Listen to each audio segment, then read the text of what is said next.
আজ পশ্চিমবঙ্গ বিধানসভায় মেনশন পর্বে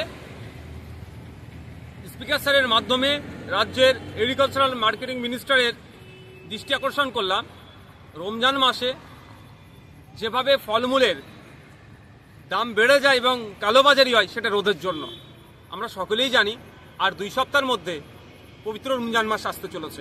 মুসলিম সম্প্রদায়ের মানুষজন মাসভর রোজা রাখে, সারাদিন তারা নির্জলা উপবাস করেন, সন্ধ্যার সময় তারা ইফতার করেন, অন্যান্য খাবারের সাথে তারা ফলমূল খান।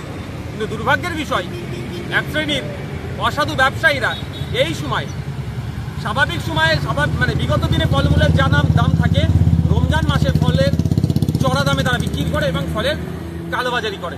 তাই আমি আজকে মাননীয় মন্ত্রীর দৃষ্টি আকর্ষণ করেছি, এই দাম যাতে নিয়ন্ত্রণে থাকে, কালোবাজারি না হয়, তার জন্য একটা টাস্ক ফোর্স গঠন করে এটার ব্যবস্থা গ্রহণ করা।